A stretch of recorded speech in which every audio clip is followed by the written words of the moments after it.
Apocalipsis. Y estamos hoy comenzando una nueva fase del libro de Apocalipsis. El libro de Apocalipsis se podría dividir naturalmente, o se divide, en tres partes del libro. Más allá de las confrontaciones teológicas sobre los tiempos, que más adelante en este estudio afrontaremos y enfrentaremos, y las discrepancias que existen entre cientos o miles de teólogos, pastores o expositores de la Biblia, creo que muchas veces, creo que la mayoría de las veces, creo que casi la totalidad de las veces, se le hace decir a Apocalipsis lo que Apocalipsis no dice. Y se predica el Apocalipsis sobre cosas que no son realmente centrales en el libro. Como por ejemplo, el orden de los eventos. Si hay algo que divide a la cristiandad y a los teólogos, tiene que ver con el orden de los eventos. Y el orden de los eventos no es para nada fundamental en Apocalipsis. Y hoy se los voy a demostrar. Pero no solo se lo voy a demostrar, porque no es mi hipótesis o mi tesis demostrar eso. Tenemos que ver la profundidad de a lo que quiere llegar el apóstol Juan y el mismo Jesucristo, que es quien está revelándose a sí mismo su poder, su gloria, su soberanía, su reinado en el libro de Apocalipsis. Así que los invito a abrir sus Biblias en Apocalipsis capítulo 4. Vamos a orar pidiendo al Espíritu Santo que nos guíe la lectura, la predicación, la exposición, la interpretación y la aplicación a nuestras vidas, derribando toda altivez que se levante del orgullo de la teología humana en contra de la teología bíblica. Oramos. Señor, te agradecemos por estar aquí, una vez más tu pueblo.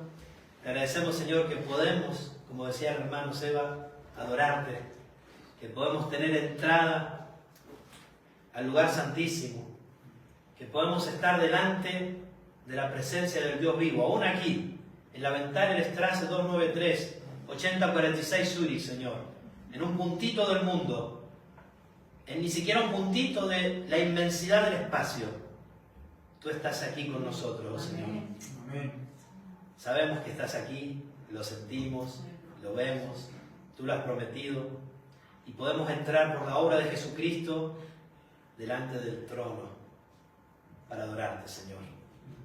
Como ahora mismo está sucediendo en tu presencia, oh Padre. Guíanos, Espíritu Santo, en la interpretación de tu palabra y aplícalo a nuestras vidas. En nombre de Jesucristo oramos. Amén. Amén. Capítulo 4 de Apocalipsis. Y yo les pido que mientras estamos estudiando esta serie, vayan leyendo en sus casas Apocalipsis, porque es un libro glorioso y necesita de mucha lectura. Así, leer el capítulo 4 así y intentar comprenderlo, por más que uno pueda ser un buen expositor o no, que el Señor nos guíe, es muy difícil, ¿no? Entonces tiene que tratar de al menos ir leyéndolo y masticándolo. Tiene calor, ¿verdad? Hace calor. Abrimos un poco que entre aire y después lo cerramos por los ruidos, ¿no?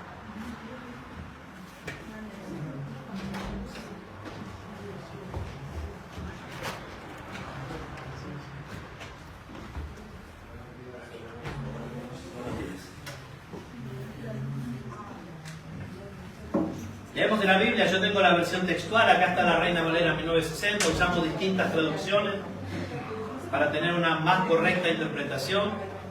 Dice así el apóstol Juan: después de estas cosas miré, y aquí una puerta abierta en el cielo, y la primera voz que oí, como de trompeta, hablaba conmigo diciendo: sube acá, y te mostraré lo que debe suceder después de esto.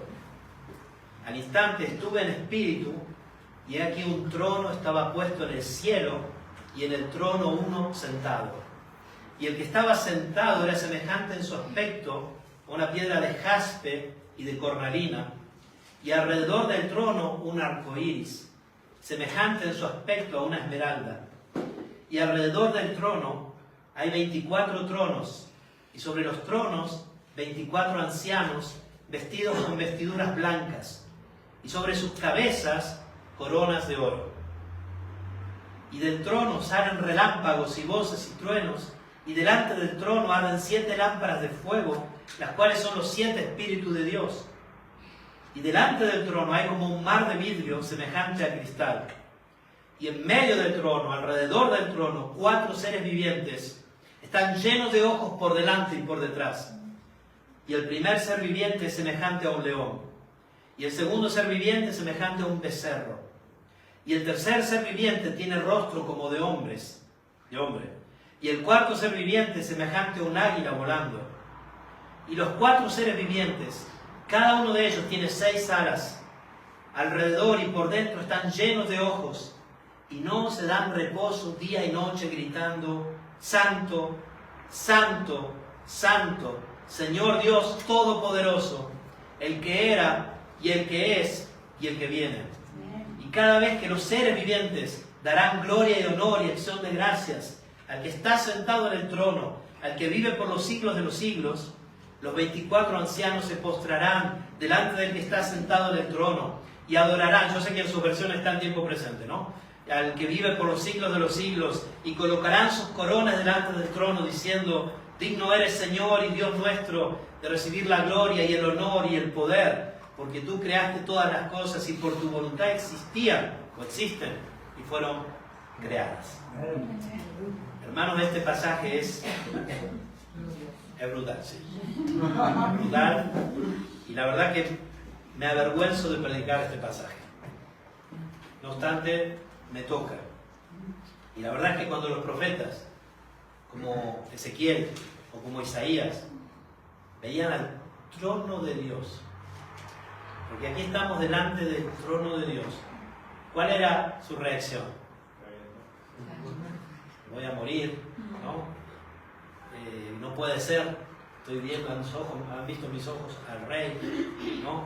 El mismo Juan, el capítulo 1 de Apocalipsis, pues vamos a ir viendo qué pasó con Juan cuando tuvo la manifestación de Jesús. Cayó como muerto, ¿no? Algunos piensan que murió, porque como Pablo, que dice, no sé si en cuerpo o no en cuerpo, ¿se acuerdan cuando Pablo dice, fui al tercer cielo? Y lo repite. ¿Eso qué significa? No sé si estaba muerto o no. Eso es lo que le está diciendo. O sea, no sé si realmente morí y fui resucitado, ¿no? En cuerpo no. Lo mismo acá con Juan. Algunos piensan que estaba viendo esto, digamos, como muerto, luego resucitado. No importa, no es importante. Para dividir el libro de Apocalipsis, algunas personas utilizan como bosquejo el capítulo 1. Si quieren ir conmigo al capítulo 1, el versículo 19. Algunas personas usan como bosquejo, y no está mal si no se lo aplica al reloj, para mí, ¿no? El versículo 19 del capítulo 1 dice: escribe pues las cosas que ha visto, y las que son, y las que están a punto de suceder después de estas. ¿Cómo dice la Reina Valera, que lo tiene por ahí? Lo que sucede ahora y lo que sucederá después. Ok. ¿Alguna otra versión? No, Valera dice así. Las que son y las que han de ser después de estas. Muy bien.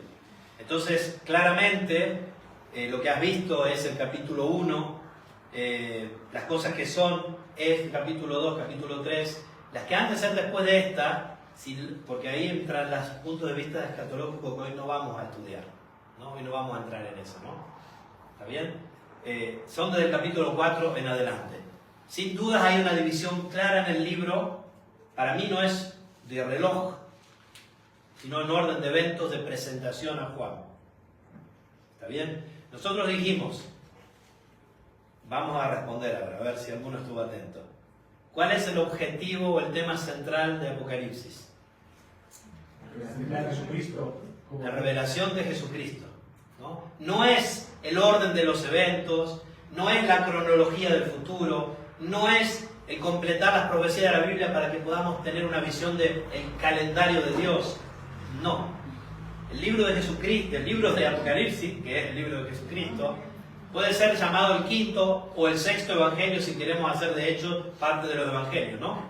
Aunque los evangelios tienen más que ver con la vida de Jesús. En hecho vimos la prolongación de su cuerpo, la iglesia. Pero Apocalipsis presenta a Jesucristo como el Rey de Reyes, el Señor señores, el soberano de los reyes de la tierra, el que está a la diestra del Padre, el que está reinando, ¿no? De esta manera, Apocalipsis, que es dado a una iglesia que sufre, que es perseguida, que está siendo atribulada, es un libro de gozo, de esperanza. Y es un libro de posicionarte en la realidad de las cosas. Es un libro que te dice, mira todo tu sufrimiento, iglesia, capítulo 2 y capítulo 3. Toda la iglesia de Jesucristo de todos los tiempos está representada en esas 7 iglesias, que ya las estudiamos. Ahí vemos a toda la iglesia de Jesucristo representada. Y vimos cómo ellos tuvieron que afrontar y enfrentar un montón de dolencias, de tribulaciones, de persecuciones, algunos hasta morir. Para los que no estuvieron, léanse luego las 7 iglesias, la carta de Jesucristo a cada una de estas iglesias, que después tenía que ser leída en otras iglesias. Y que cada vez que termina cada carta, cada iglesia dice que tiene oído, oiga lo que el Espíritu dice a las iglesias. Ese mensaje es para nosotros. En algún modo las 7 iglesias no han terminado, porque la iglesia está aquí. Y nosotros también somos parte en algún modo de esas 7 iglesias. No literal, pero en un modo aplicativo. Y de frente a esa realidad que la iglesia estaba padeciendo, y que siempre ha padecido, y que siempre padecerá hasta el fin, y ahí dependiendo de la postura escatológica que uno tenga, será cada vez peor, o en algunas posturas como el postmilenialismo, mejor, y eso ya lo estudiaremos. Yo creo que la iglesia será cada vez más perseguida, cada vez más atribulada, independientemente de la posición escatológica que uno tenga. Ahora llega una visión a Juan de parte del Espíritu Santo. Y esta visión para el apóstol Juan es para nosotros, por supuesto. Porque en el capítulo 1, volvemos al capítulo 1,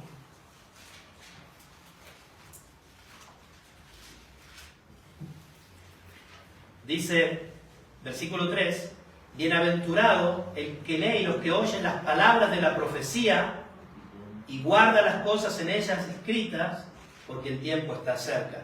¿Cómo son los que leen y oyen? Bienaventurados. La bienaventuranza nos habla de un gozo superior, de un gozo mayor, de un gozo en medio de las tormentas y las tempestades, ¿no? Y habla, recordemos que el libro de Apocalipsis es un libro totalmente trinitario. Si alguno cree que Jesucristo no es Dios, entonces tiene que arrancar Apocalipsis de la Biblia y tirarlo a la basura.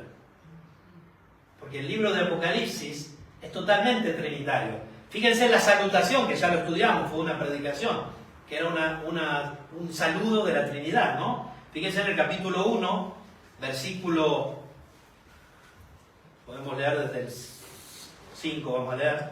Dice Juan 1.4, ya necesito anteojos. Juan a las 7 iglesias que están en Asia. Gracia y paz a vosotros, del que es, y que era, y que viene. ¿Quién es este? Dios el Padre. Después dice, y de Jesucristo, el testigo fiel, el primogénito de los muertos y el soberano de los reyes de la tierra, al que nos ama y nos libertó de nuestros pecados con su sangre, y nos hizo un reino de sacerdotes, para su Dios y Padre. A Él sea la gloria y la soberanía por los siglos. Y acá vemos a Jesucristo. Vemos a Jesucristo. Y también vemos, ¿estás ahí?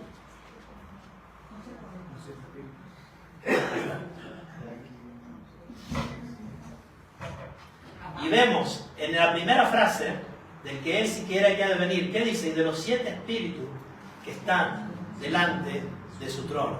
Y esto lo dijimos. ¿Quién representa en esto? ¿Quién es? El Espíritu Santo. Este es el Espíritu Santo. Tenemos una salutación, un saludo trinitario. ¿Por qué lo digo? Porque ahora lo vamos a encontrar delante del trono en el capítulo 4. Vamos ahora al capítulo 3, para darle el contexto al capítulo que vamos a estudiar. ¿Cómo termina el capítulo 3? En la carta a la iglesia en la Odisea, versículo 21, 3:21 de Apocalipsis, dice, al que venciere, le daré ¿Qué cosa le dará el Señor Jesucristo? Que se siente con Él en su trono. Así como yo he vencido y me he sentado con mi Padre en su trono. Así como a veces les dejo tareas para que sus curiosidades teológicas aumenten, les pregunto, ¿cuántos tronos tiene Dios? Uno. Yo se los pregunto y se los dejo así, porque es un estudio muy lindo para hacer. ¿Cuántos tronos tiene Dios? Porque en el capítulo 4 vemos que hay ¿cuántos tronos? 24. Alrededor 24. Alrededor de 4 alrededor de 1. de uno. ¿O hay tres? Hay tal cosa como un trono para el Padre, un trono para el Hijo y un trono para el Espíritu Santo. Y hay 3 tronos y hay 24 tronos alrededor. Puede ser. Puede ser, no. Muéstralo en la Biblia, no puede ser. Pero dice que él está sentado de frente del Padre.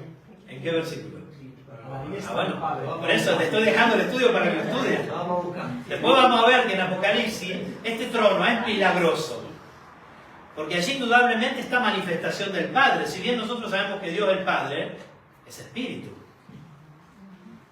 Tiene un cuerpo. Y en este trono vamos a ver dentro de poco, más adelante, que va a aparecer un corderito, dice la traducción textual. Un pequeño cordero parado en medio del trono. Este trono, hermanos, es el centro del universo. Este trono que existe, no sabemos en cuál dimensión y en cuál realidad, pero existe, porque los profetas los han visto, ¿no? De allí es el eje de todo lo que existe. La centralidad de toda la energía, podríamos decir, está en Dios, obviamente, ¿no? Pero cuando Dios el Padre se presenta en un trono. No sé si ustedes lo notaron alguna vez. Casi siempre, en la Escritura, se lo ve, la representación de Dios, el Padre, en un trono. Por eso la predicación de hoy, como lo preparó Beatriz, ese lindo dibujito del grupo de la iglesia, es la centralidad eterna de Dios. Eterna porque Dios es siempre al centro. Y de Él infunde, Él da todo, ¿no? Él dio toda la energía que hay en el universo y todo lo que es capaz de dar vida proviene de Él, que es la vida. Sea la vida física como así también la vida espiritual. Cuando nosotros llegamos al capítulo 4 de Apocalipsis, estamos viendo una realidad que ponerla en el espacio-tiempo es limitarla. Por eso dije que no tiene que ver con el reloj. Y por eso acá la traducción que hicieron acá, hermanos, que eran dispensacionalistas, hablan como en tiempo futuro. Pero hay otras traducciones que hablan en tiempo presente, ¿no? Ahora, yo no voy a entrar a discutir con traductores porque no sé, soy un burro de eso y no voy a poner a discutir con ellos. Lo que yo puedo ver es que acá estamos hablando de una realidad que excede, sobrepasa el tiempo. ¿Lo ven o no? O sea, acá Juan entra en una realidad, en una dimensión espiritual, a la cual limitarla al reloj, a los años, es licuarla, es diluirla, es aguarla, es quitarle lo más importante. Este capítulo está poniendo a la iglesia de frente a la realidad que hoy sucede. Que tu hermano y hermana está siendo atribulado, que está siendo perseguido, que vas a quizás ser perseguido hasta la muerte, como en muchos lugares del mundo hoy en día. Pero aún así, hoy en día, Jesucristo está reinando. Dios el Padre está en control. Nada está fuera de su alcance y de su mano. Él está sentado en el trono. Hay 4 querubines alrededor de Él para demostrar su gloria, su santidad. Hay truenos y fuego y espíritus de fuego que demuestran su ardor contra el pecado, la ira de Dios. Hay un mar de vidrio que representa su palabra. Hay un montón de cosas en este capítulo que nos dicen, hermano, no te preocupes por ti. Mira lo que está sucediendo ahora. Lo que siempre sucedió y lo que siempre sucederá. Los seres espirituales los están adorando. No pueden parar de decir, santo, santo, santo es el Señor. ¿Lo ven o no? O sea, ese es el punto. No es tanto la discusión de cuándo será, no será, que es muy fascinante y si quieren la hacemos por días enteros, sin parar, con café, té y lo que quieran, ¿no? El punto acá es la centralidad del Señor en medio de la historia, reinando soberano sobre todo y todos, siendo adorado por los siglos de los siglos. Y si tú, que estás en tu pequeña vida de rata, ahí por los agujeros del mundo, comiéndote los quesitos y las sobras, puedes ver esta realidad, es glorioso. O sea, ese es el punto. Ese es el punto. Entonces Juan, capítulo 4, y vamos a empezar a mirarlo hasta donde lleguemos. Lo que vamos a hacer hoy es más concentrarnos en presentar personas, personajes o cosas que rodean al trono, digamos así. Vamos a cosas y personajes. Vamos a intentar dilucidar, por cuanto nos fuere posible, quiénes son. Después de estas cosas, mire, terminó de hablar a las iglesias lo que estaban pasando ellos ahora.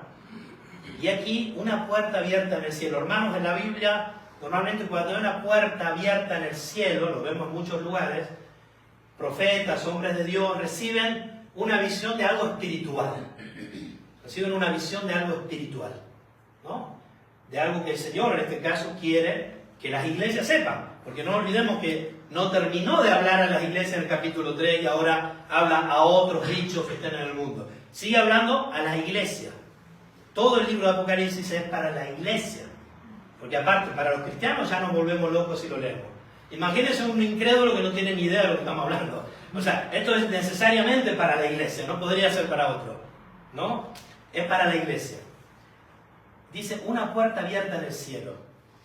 Y la primera voz que oí, que él ya había escuchado, ¿quién es la voz que oyó? Capítulo 1. Como de trompeta. Es el Señor Jesucristo. Hablando, ¿no? Ya en el capítulo 1, versículo 10. Y estando en espíritu, en el día consagrado al Señor, oí detrás de mí una gran voz como de trompeta. ¿Quién era? Que decía, escribe lo que ves en un rollo y envíalo a las 7 iglesias. Y me volví, versículo 12, para ver la voz que hablaba conmigo, gracias a Esteban. Y vuelto vi 7 candelabros de oro, y en medio de los 7 candelabros uno semejante al Hijo del Hombre. ¿Esto que nos hablaba? El reinado y la soberanía de Jesucristo sobre su iglesia en medio de las tribulaciones del mundo. Dijimos, el que mantiene la luz encendida, como los sumos sacerdotes mantenían los candelabros encendidos, figura de Cristo manteniendo las iglesias encendidas, o el que las apaga. Te vomitaré de mi boca, porque eres tibio, ¿no? Y muchas otras maldiciones o sentencias, juicios que Jesús hizo sobre las iglesias locales. Volvemos al 4.1. La primera voz que oí, como de trompeta, hablaba conmigo diciendo, sube acá. Hermanos que tienen una postura dispensacionalista piensan que esto habla del rapto. Yo no lo veo así, no. Me parece que es un forzar decir a la Escritura algo que no dice. Es querer poner tu idea en la Escritura. Pero bueno, lo respeto. Pero digo, a mí no me parece que hable nada de eso. Acá está diciendo a Juan, sube acá, ¿no? Te voy a mostrar cosas, ¿no? Fíjense. Te mostraré lo que debe suceder después de esto. Esta frase, sí, no la vamos a estudiar hoy. Se la dejo como otra tarea para que estudien en su casa, lo del trono. Esta frase, sí, con esta frase se pueden inclinar hacia muchas tendencias de las 4 posturas escatológicas que tiene la Iglesia de Jesucristo, más o menos válidas, ¿no? En cuanto al orden de los eventos. Pero como les dije antes y se los demostré, no es tan importante el orden de los eventos. Algunos piensan que del capítulo 4 hasta el capítulo 19 ya sucedió. Algunos piensan, el preterismo piensa que esto ya sucedió. Otros pensamos que muchas de estas cosas están pasarán. Y otros piensan que todas estas pasarán. Solo para que tengan una idea, ¿no? Que hay distintas posturas en cuanto al tiempo. Y cada una de estas posturas son y tienen sus puntos de fuerza y sus debilidades. Pero el espíritu de Apocalipsis no es eso. El espíritu de Apocalipsis, como les dije antes, para que nosotros podamos gozarnos en saber con certeza que Jesucristo está en control, que es el Rey de Reyes, que está guiando a su iglesia, que la conducirá hasta el fin, que nada pasará sin que su palabra se cumpla, que todo el propósito de Dios se llevará a su fin. Y eso que a nosotros nos da gozo, esperanza, paz, consuelo. Imagínense si desde mañana nos matan por nuestra vida en Suiza, por ser cristianos. Y puede pasar. No piensen que estamos muy lejos. Puede pasar. Qué gozo que tendríamos de saber, ¡wow! Cristo está viniendo, su reino se está ampliando, está llegando, se va a ver en todos lados. Sería un gozo, ¿no? Por eso bienaventurado el que lee y los que oyen y los que guardan las palabras de esta profecía. Versículo 2. Al instante estuve en espíritu. Algunas versiones lo traducen con espíritu con mayúscula, ¿no? Otras lo traducen con espíritu en minúscula. No tenemos duda que las dos son válidas. Porque que no estaba en la dimensión que nosotros conocemos es claro, ¿no? Y que estaba el Espíritu Santo guiándolo no hay ninguna duda, porque el Espíritu Santo es el que inspiró a los santos hombres de Dios a escribir las Escrituras. Así que cualquiera de las dos posturas es válida y no nos cambia nada. Y aquí, ¿qué ve el Espíritu? Un trono. Estaba puesto en el cielo. No me pregunten. Imagínense. Estaba puesto en el cielo. Pero hay otros, tenemos otros lugares. Por ejemplo, Ezequiel 1:26. Si alguien lo tiene, lo puede leer rápidamente. Ezequiel 1:26 al 28.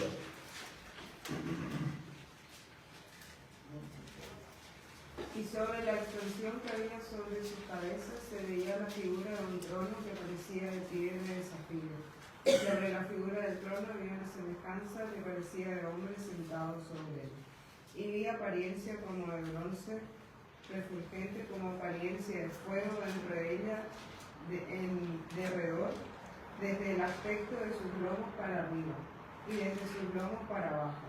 Vi que parecía como fuego y que tenía resplandor alrededor, como parece el arco iris que está en las nubes el día que llueve. Así era el parecer del resplandor alrededor.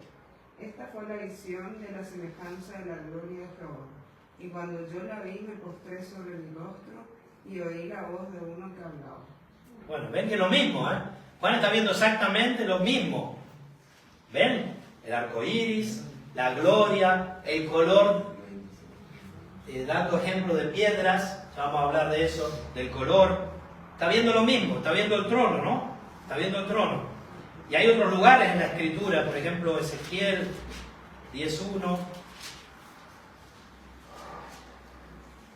Entonces miré, y aquí encima del firmamento que había sobre la cabeza de los querubines, aparecía como una piedra de zafiro que tenía la semejanza de un trono. Y también lo vemos en Isaías 6 y en un montón otros de lugares que ustedes pueden mirarlo luego. Volvemos a Apocalipsis capítulo 4, versículo 2.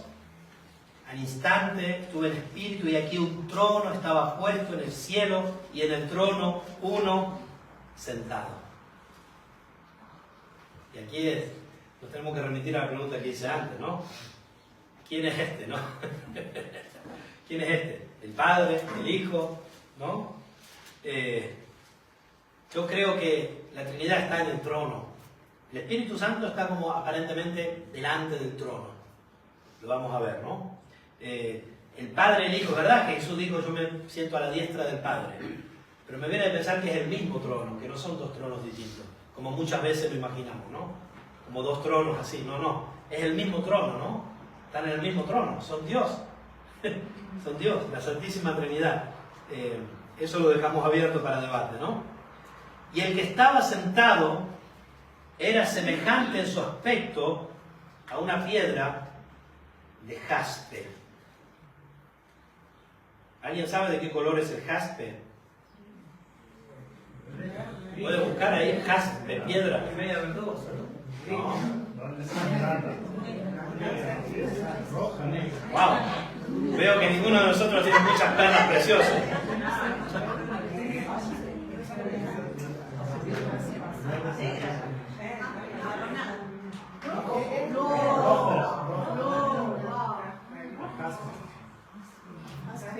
Rojo. Acá no se ven los colores. roja. La sangre. Exacto. ¿A qué nos recuerda? Ah, La sangre de Jesucristo. Lo mismo la cornalina. Cornalina. Lo mismo. Cornalina. A ver si la encuentro más rápido. Ah, no se ve nada. Sí, ahí no se ven los colores, perdón. No, roja tuya. ¿Qué color es cornalina? Roja también. Roja. Sí, también. Y alrededor del trono, preparen la próxima piedra, la esmeralda. A ver. Alrededor del trono. Ah, esa lo sabe. Esa cuenta menos entonces, si lo saben. Alrededor del trono. Dime, amado. ¿La sabes? ¿Tienes? No. Ah, bueno. No. Verde. Un arco iris, o sea, alrededor del trono, un arco iris semejante en su aspecto, hablando del color, de la visión, de esta visión multicolórica, no sé cómo se dice, que tiene ahí el apóstol Juan. Una esmeralda, ¿no? Verde. Perdón, no, me hiciste acordar que el sacerdote llevaba las 12 piedras, ¿no? En el pecho colgado. Muchas de estas piedras están ahí en el pectoral del sacerdote. Y también En las puertas. en las puertas de la Nueva Jerusalén. Y estas piedras no son casuales. Y sus colores no son casuales. Nada de lo que Dios hace es casual, ¿no? Todo tiene un propósito. Y claramente el verde nos habla de la vida, La ¿no? esperanza. De la esperanza, de las promesas cumplidas o de las promesas que Él cumplirá. Es decir, de la certeza de que sus promesas se cumplen. Una esmeralda. Hay un arco iris. ¿Qué le recuerda el arco iris? El pacto. Menos mal que ninguno me dijo a los homosexuales pidiendo sus derechos, ¿no? Y de verdad eso es lo que hace el diablo. Agarra los símbolos cristianos para pervertirlos. Lo hace con la iglesia. Lo hace con los roles en el matrimonio. Lo hace con los roles en la familia. Lo hace con la sexualidad. Lo hace con la identidad. ¿Qué hace? Pervierte. Como que Dios os ha dicho. Mentira, Dios los ha engañado. No, hermano, el arco iris, como dijo una vez nuestro amado Johnny, todos nos acordamos de esa predicación, ¿no? Del arco iris. ¿No? El arco iris, justamente, nos recuerda el pacto. ¿Y qué nos recuerda el pacto? Que Dios nos va a destruir la tierra. Ese pacto era de que no iba a destruir nunca más la tierra con agua, ¿no? Pero también los pactos, ¿qué nos recuerdan? El abrahámico. No, ¿cuál es pacto? Digo, un pacto con Dios, ¿qué nos recuerda? ¿Qué cumple su promesa? ¿Qué Él va a cumplir? O sea, ese arco iris que está ahí nos dice, todo sucederá. Es un sello, exacto. Es un sello de garantía. Y cuando Dios jura, jura por sí mismo, ¿no? Porque Dios jura por sí mismo porque es el único que puede garantizar. Es el único que puede jurar por sí mismo. Tenemos este arco iris glorioso.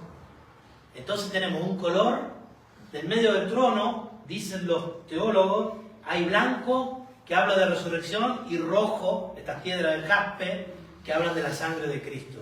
Y tenemos alrededor del trono, no sé cómo, todo el que es daltónico, pobre Miji, ¿no? Espero que Dios le cure la... No estaba Miji, está enfermo. ¿Tú también? ¿Daltónico? Wow. Totalmente ciego de colores. Bueno, no sé cómo... El Señor te dejará ver los colores. Ahí, como verde, alrededor del trono, rojo, blanco y como verde, es algo, no sé, algo espacial, diríamos, ¿no? Que estamos en el espacio, algo espacial, ¿no?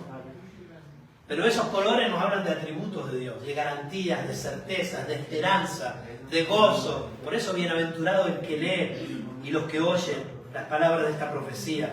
El que tiene oído oiga lo que el Espíritu dice a las iglesias. Y alrededor del trono, yo me imagino el círculo, no lo sé, hay 24 tronos.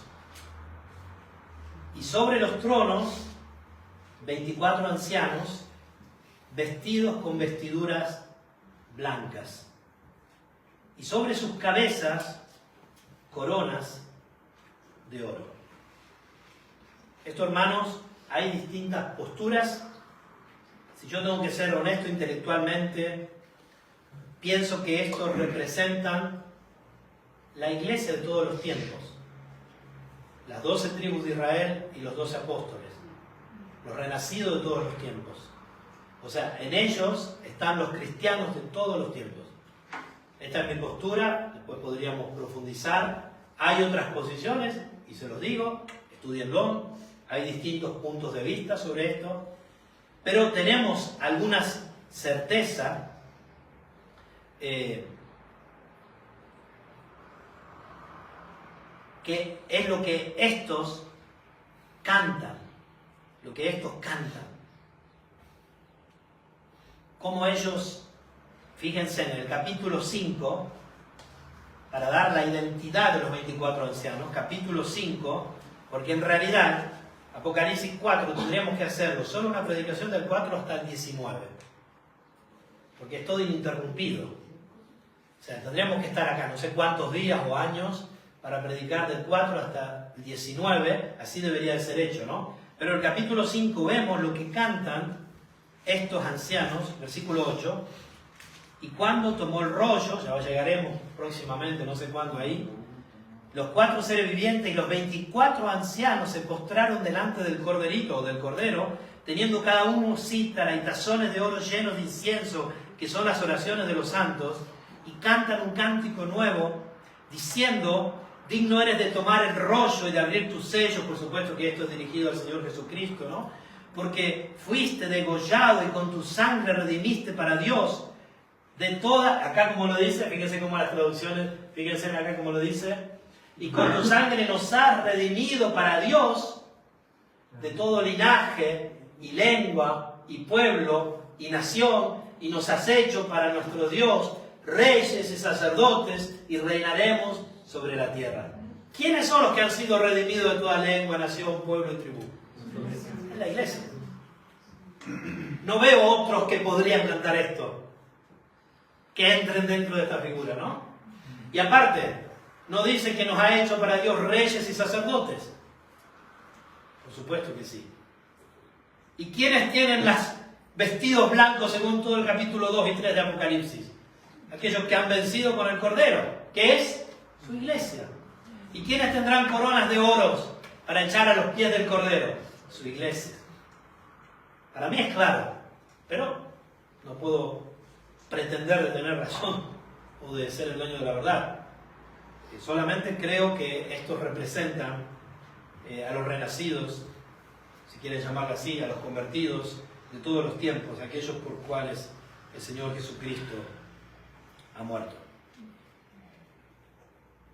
En algún modo, si tú eres renacido, espiritualmente, aunque aún no estás ahí, estás ahí, ¿no?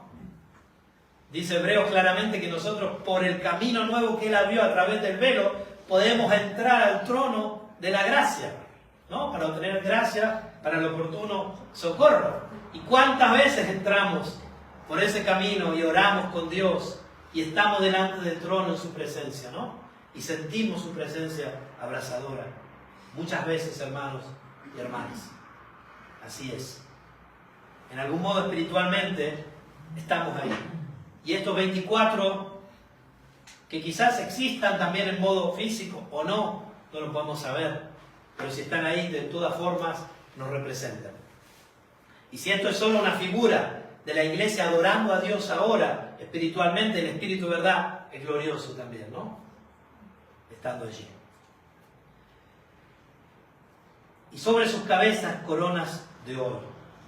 Y del trono, no de los 24 tronos, del trono que está en el centro, del eje de todo lo que existe, del autor de la vida, de ese trono donde está Él, salen relámpagos y voces y truenos. ¿Le recuerda algo a este pasaje de la Escritura? Sinaí. El Sinaí. Éxodo, capítulo 19, 16. A ver quién lo tiene, si no llegó antes yo. Éxodo 19, 16. Dice así: al tercer día, siendo de mañana, aconteció que hubo truenos y relámpagos y una nube muy espesa sobre el monte y un fuerte sonido del shofar. Y todo el pueblo que estaba en el campamento se estremeció.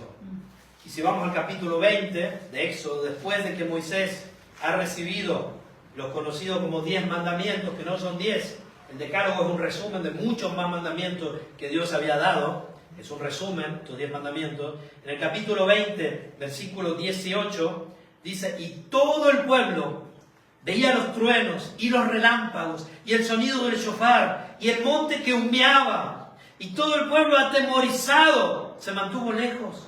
Y dijeron a Moisés: habla tú con nosotros, pero que no hable Elohim con nosotros, no sea que muramos. Y dijo Moisés al pueblo: no temáis, pues para probaros ha venido Elohim, a fin de que el temor a él esté ante vosotros, y de modo que no pequéis. Hermanos, eso que se vio en el Sinaí es una transposición de lo que está en la presencia del Señor. Su santidad, su tremenda, aplastante santidad, apabulladora, que nos debería llevar a lo que llevaba a los profetas cuando estaban delante del trono. ¿Quién soy yo? ¡Ay de mí! Inmundo de labios, ¿no? Nos hablan de su ira contra el pecado. Nos hablan de su absoluto y único celo de sí mismo. El puro celo de su gloria. Y del trono salen relámpagos y voces y truenos. Esto está muchas veces en la Escritura. Se lo dejo como tarea para que lo estudien también. Todas las veces que salen relámpagos y voces y truenos. Y delante del trono arden 7 lámparas de fuego. Este es el Espíritu Santo. Los cuales, son los 7 Espíritus de Dios.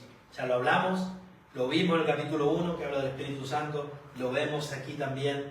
La presencia del Espíritu Santo, que también, por supuesto, como su mismo nombre lo indica, es Espíritu, pero que está ahí, ¿no? Rodeando el trono, delante del trono, más que rodeando, dice delante del trono. No sé si otras versiones dicen otra cosa. Dice, los cuales son los 7 Espíritus de Dios, que ya vimos en Isaías, ¿no? Espíritu de sabiduría, de poder, etcétera, que hablan de las características, atributos de Dios y de Dios el Espíritu Santo, ¿no? Y delante del trono, versículo 6.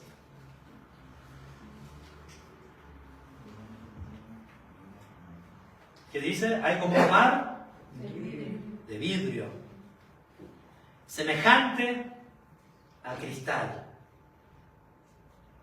Estoy buscando mis apuntes acá.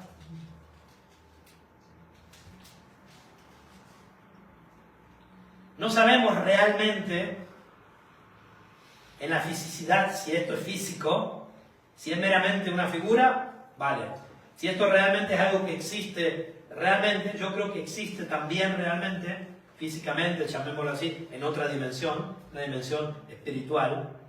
Delante del trono hay como un mar de vidrio semejante a cristal.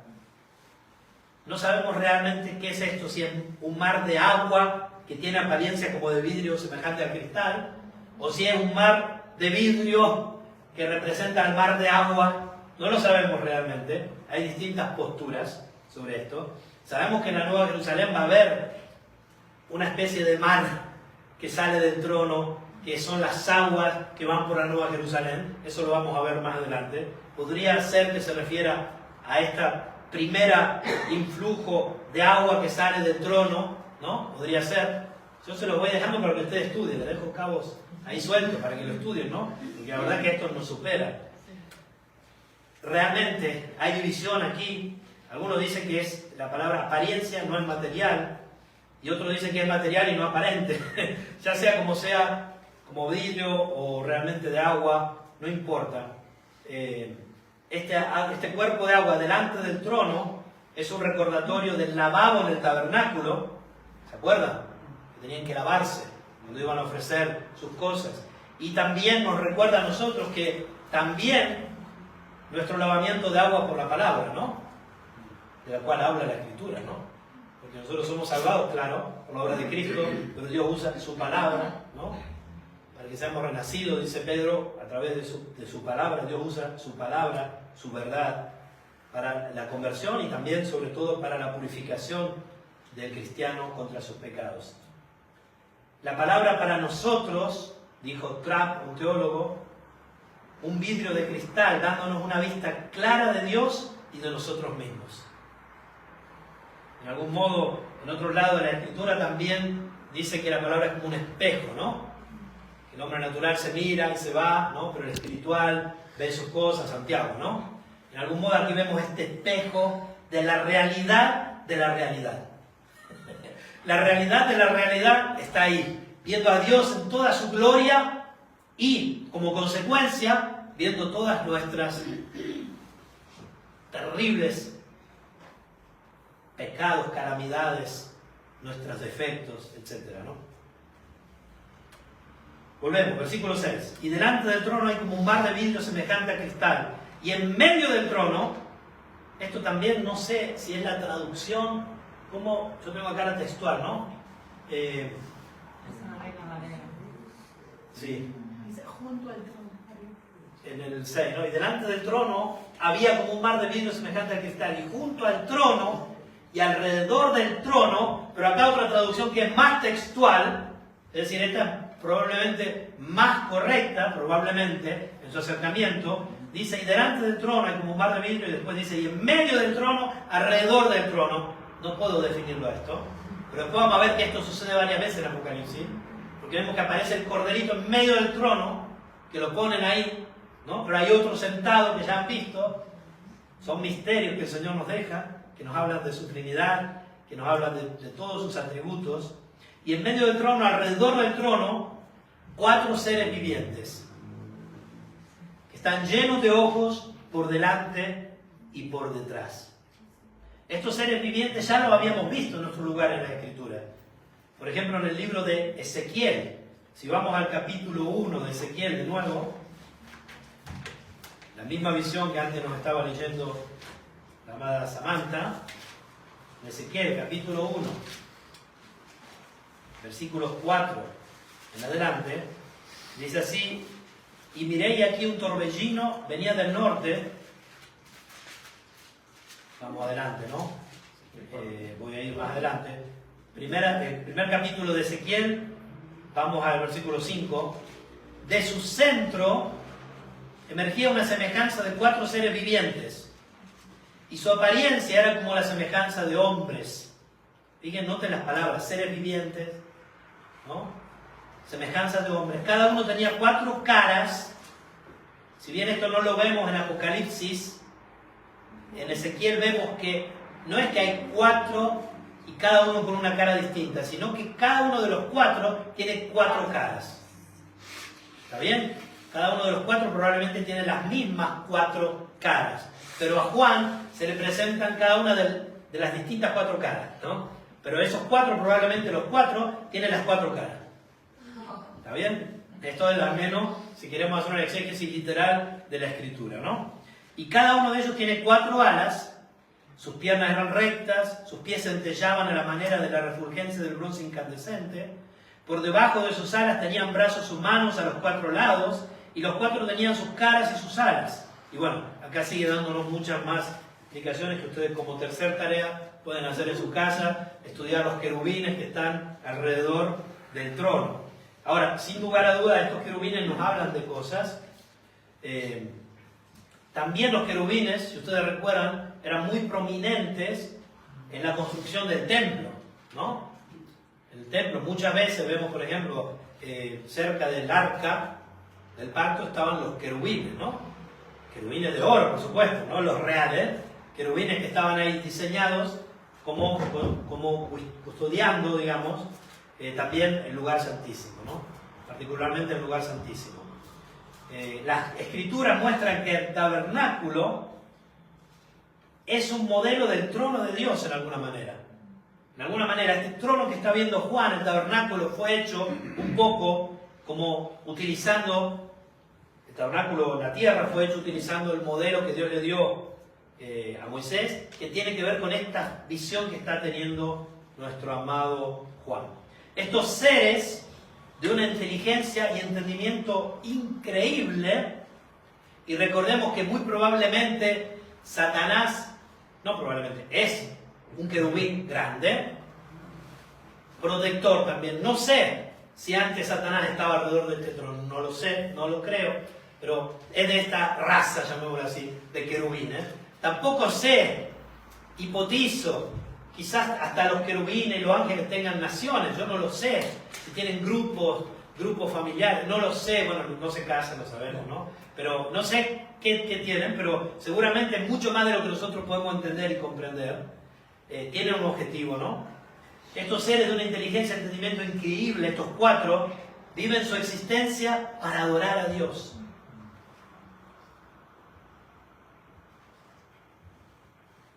Y vemos que estos seres tienen una particularidad, tienen muchos ojos, por dentro y por fuera y alrededor y por todos lados. Esto que nos dice que si tuviéramos una visión real de la realidad, lo único que quisiéramos hacer era adorar a Dios. ¿Lo ven? Ellos están delante del trono y no pueden cesar, dice, de decir, santo, santo, santo es el Señor. Y también estos seres adoran de una manera inteligente, visto que son seres sumamente inteligentes. En su inteligencia adoran a Dios. Y esto nos recuerda Romanos 12:1, ¿no? Tenemos que adorar a Dios según nuestro culto racional, de nuestro entendimiento sometido y transformado por su palabra, por su propósito. No hacen una adoración ciega, tienen ojos por todos lados. Hacen una adoración porque realmente aman lo que creen y creen en quien aman. Juan describe también a estos querubines de esta manera. Vamos a mirarlo. Volvemos al capítulo 4, versículo 7. Y el primer ser viviente es semejante a un león. No dice que es un león. No está diciendo eso. Está diciendo que es semejante a un león. Probablemente tiene que ver con las caras esto, ¿no? ¿Está bien? El segundo ser viviente es semejante a un becerro. Y el tercer ser viviente tiene rostro como de hombre. Y el cuarto ser viviente es semejante a un águila. Y estos 4, cada uno de ellos tiene 6 alas alrededor. Sabemos por otro lado que con 2 alas cubren sus rostros, ¿no? Así dice la escritura en otros lugares. Con otras se mueven, ¿no? Dice, y por dentro están llenos de ojos y no se dan reposo día y noche gritando. Ahora, ¿qué significan estas 4 caras? Bueno, esto también es un tema que ha sido muy controversial en la iglesia, porque ninguno puede decir es esto. Algunos históricamente han dicho que se refiere a los 4 evangelios y cómo cada uno evangelio presenta a Jesucristo de una manera distinta. En un evangelio lo presentan como un león, en otro lugar como un hombre, el siervo sufriente, ¿no? Algunos piensan que son los evangelios. Hay un montón de posturas que no se las voy a leer. Algunos dicen que está relacionado y puede ser con las divisiones sacerdotales del Antiguo Testamento y banderas que tenía el pueblo de Israel con estas 4 caras. Algunos piensan que también tiene que ver con eso.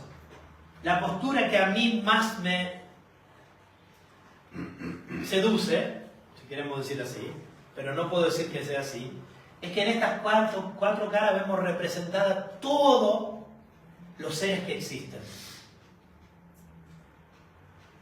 Porque dicen, el águila es el rey de los seres volantes, el león, el rey de los seres, digamos, que andan sobre la tierra, el hombre de las criaturas inteligentes, y así tienen esta postura.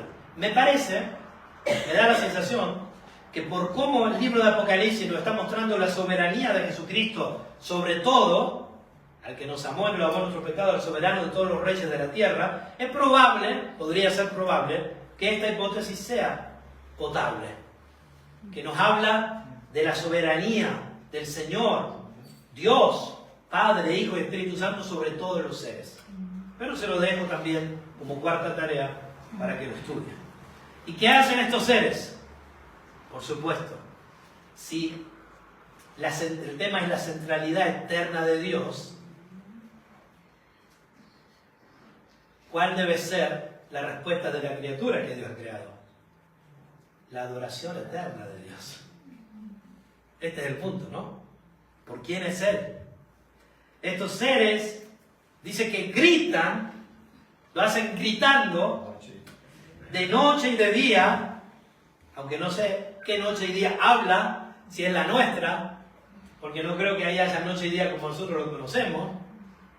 Por eso ha de ser entendido, claro, no todo es literal, hay muchas figuras en el libro de Apocalipsis, ¿no? Lo que nos quiere decir es que no para, incesantemente. No importa si aquí es noche y día, que por otro lado, aquí es siempre noche y día.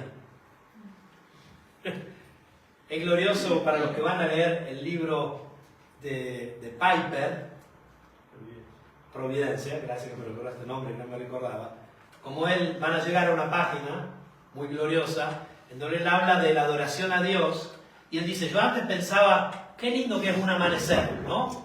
Hermoso, yo lo puse en el grupo de los hombres, no me voy a recordar bien, pero ya me corregirán, ¿no? Y adoraba a Dios por el amanecer. Y después dice, no, yo tengo que adorar a Dios por cada amanecer y cada atardecer. Qué hermoso que es cada amanecer y cada atardecer. Pero él después llegó a la concepción y dijo, espera, en cada segundo en el mundo hay un amanecer y un atardecer constantemente. Y es verdad, porque en cada segundo del mundo, en algún lugar ahora está amaneciendo, en otro lugar está anocheciendo, ¿o no? Y él dice, yo tengo que adorar a Dios porque constantemente está haciendo un nuevo amanecer y un nuevo atardecer, cada segundo. Bueno, eso creo que es lo mismo que están haciendo aquí estos seres, ¿no? O sea, constantemente adorando a Dios, cada amanecer, cada atardecer, porque en cada segundo Dios está manifestando todos sus atributos en un modo en que Él pueda ser glorificado.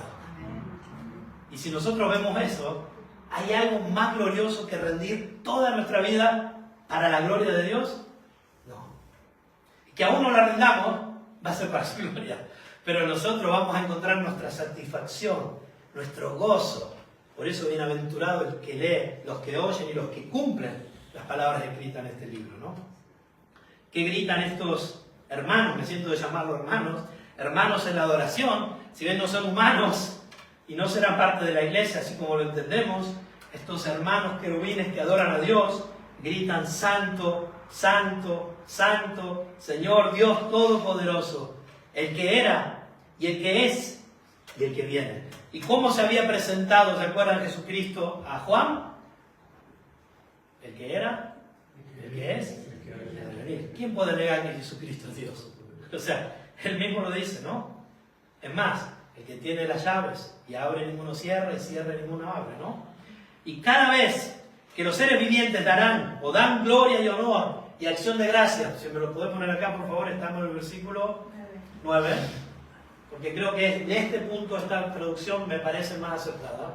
Y siempre que aquellos seres vivientes dan gloria y honra y acción de gracia al que está sentado en el trono, al que vive por los siglos de los siglos, ¿qué pasa con los 24 ancianos?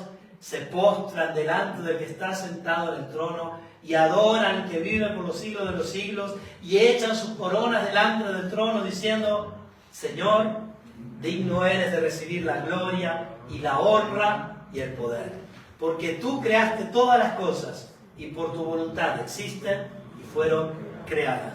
Hasta aquí no lo veíamos a Jesús en el trono, más adelante va a aparecer, ¿no? En algún modo podríamos decir que está el Padre ahí, y después va a aparecer el Corderito, pero están los tres ahí, está el Padre, el Hijo y el Espíritu Santo. Y están los 24 ancianos, que somos nosotros, adorando delante del trono por los siglos de los siglos, echando sus coronas delante del trono y diciendo, Señor, digno eres de recibir la gloria y la honra y el poder, porque tú creaste todas las cosas y por tu voluntad existen y fueron creadas. Hermano y hermana, terminando. Si esto es verdad, si tú crees que esto es verdad, te pregunto, ¿tu vida puede seguir siendo igual? mías también, no estoy diciendo mías. Si nosotros asimilamos estas verdades eternas, ¿va a ser o no una diferencia en nuestra vida? ¿Va a ser o no una diferencia en nuestra esperanza de las promesas de Dios? Si sabemos que alrededor de su trono hay un arco iris que nos recuerda que Él cumple sus promesas y así fue y será siempre. Si sabemos que es más allá de lo que nos pase y nos van a pasar cosas y nos van a pasar aún peores quizás, que nos aferremos de estas promesas, de esta visión. Que el Señor nos bendiga.